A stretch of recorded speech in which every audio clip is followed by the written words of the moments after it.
Bonjour à tous, petite vidéo pour vous présenter Pearltrees et ses principales actions une fois que vous êtes connecté sur la plateforme. Donc vous pouvez y accéder via l'espace numérique de travail ou via directement le site Pearltrees.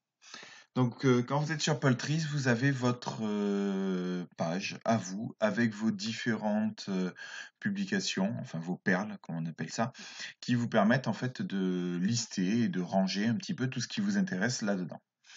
Vous pouvez très bien en ajouter une, donc il suffit de faire plus. Soit vous ajoutez une collection en lui donnant un nouveau nom, soit vous importez un document, vous pouvez rajouter une page web, une image, un fichier ou une note. Il suffit donc de cliquer dessus et de suivre les indications. Par exemple, collection, le titre de la collection, ça va être nouvelle. Hop, visibilité, vous pouvez choisir, vu qu'on est dans un réseau, est-ce que Belmondo y aura accès ou est-ce que vous le mettez en privé.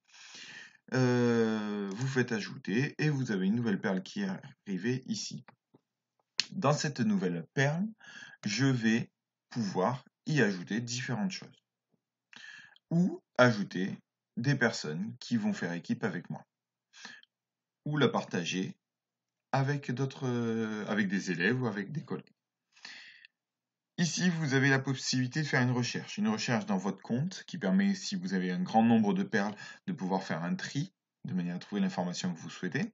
Vous pouvez aussi chercher dans l'espace Paul Belmondo, qui est notre espace à nous, ou quelqu'un, donc un utilisateur, ou dans tout Pearltrees, on cherche dans ce cas-là sur toutes les ressources Pearltrees qui existent.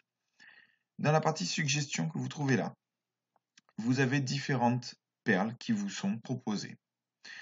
Par exemple, celle-là, que je trouve intéressante. C'est des vidéos qui permettent aux élèves de comprendre comment on organise Pearltrees et comment on s'en sert. Vidéos qui peuvent être reprises du coup par les personnes qui auraient besoin d'approfondir un petit peu l'utilisation de Pearltrees. Par exemple, je veux que cette perle la voie à moi. Donc, je vais m'y abonner. Je m'abonne à cette perle. Je peux choisir où je vais la mettre. Je vais la mettre dans Nouvelles. Maintenant que je l'ai ajoutée, donc dans Nouvelles, j'ai la perle qui m'intéresse.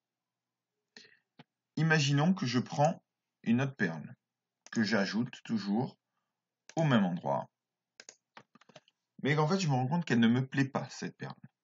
Dans ce cas-là, je vais attraper la perle et la faire glisser dans la poubelle qui est en bas, qui me permettra donc de supprimer la perle de cette collection. Ensuite, vous avez donc la possibilité de retourner à votre page d'accueil. Vous avez aussi ici vos différentes caractéristiques avec vos différentes collections, votre espace de stockage. C'est pour gérer un petit peu votre compte. Ici, vous avez le réseau, donc les enseignants avec qui vous travaillez, qui, quand ils publient quelque chose, tout apparaît là-dedans. Et vous avez ici des recommandations, c'est-à-dire que généralement, quand on va s'abonner à plusieurs perles, le site Pearltrees va faire des associations et dire, en fait, peut-être que ce type d'information va l'intéresser, donc il va nous faire des suggestions pour les ajouter ou pas à notre compte. Donc voilà pour l'utilisation en gros de Pearltrees. Si jamais il y a besoin de partager un des éléments, reprends ma nouvelle, je veux partager.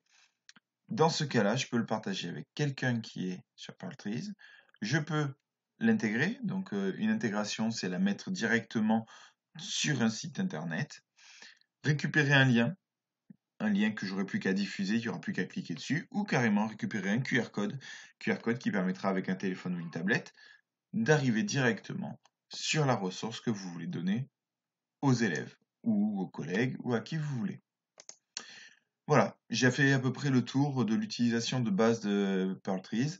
Donc c'est un site qui nous permet vraiment de faire un gros stockage d'informations, des partages de documents dans tous les sens, ce qui permet vraiment de récupérer des informations rapidement et aussi pour les élèves de déposer des informations rapidement qui seront accessibles même en dehors de l'ENT si jamais il y avait besoin.